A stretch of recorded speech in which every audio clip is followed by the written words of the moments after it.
आपके लिए, जवाब दीजिए। नाविका जी, सभी को मेरा नमस्कार। और संवैधानिक पद पर जनता से चुने हुए जीवी नरसिम्हा राव साहब बैठे हैं। मैं ये पूछना चाहता हूँ, आपके सवाल जो चार थे बहुत अच्छे थे जो आपने पूछे आज जनता के सवालों में। क्या बुलडोजर चलाना न्याय संगत या संवैधानिक है? भारत इंडियन पेनल कोड की कौन सी धारा अलाउ करती है कि बिना नोटिस के, बिना किसी सुनवाई के आप एक तरफा? इस भारत में लोकतंत्र है, यानी यहाँ डेमोक्रेसी के, ये डेमोक्रेटिक कंट्री है और वर्ल्ड की बेस्ट डेमोक्रेसी मानी जाती है।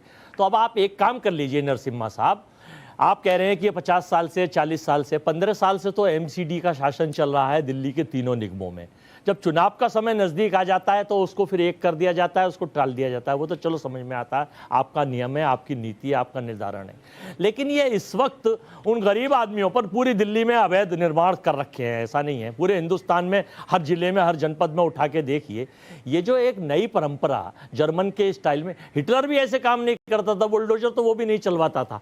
आप संविधान में सरकार क्या संदेश देना चाहती है हिंदुस्तान के 136 करोड़ लोगों को, ये मेरी तो समझ से परे है, देश के लोगों की समझ से। आप काम करिए, अवैध निर्माण हटाइए, वो हिंदू का हो, मुसलमान का हो, सिख का हो, ईसाई का हो, सबका हटाइए, हमें कोई किसी से ऐतराज नहीं है। लेकिन किस तरह से संविधान को कुचला जा रहा है, लोकतंत्र की किस तरह से हत्या की जा रही है, और देश की राजधानी दिल्ली देश का दिल है, और देश के दिल की मुझे ये बताइए, मुझे ये बताइए कि क्या अवैध इलीगल कंस्ट्रक्शन से देश का संविधान ऊपर हो रहा है? वो देश का संविधान नहीं टूट रहा उसमें? और यही बात अब मैं लॉयर से पूछती हूँ, ईश्वरन भंडारी जी से पूछती हूँ। ईश्वरन भंडारी जी, सवाल मेरा है कि इलीगल, सर रैली नहीं है ना सर, सब लोग थोड़ा थोड़ा बोलेंगे, नहीं 10 सेकंड में फाइनल जजमेंट कर सबको समय मिलेगा। मैं आपकी इजाजत हो तो 10 सेकंड।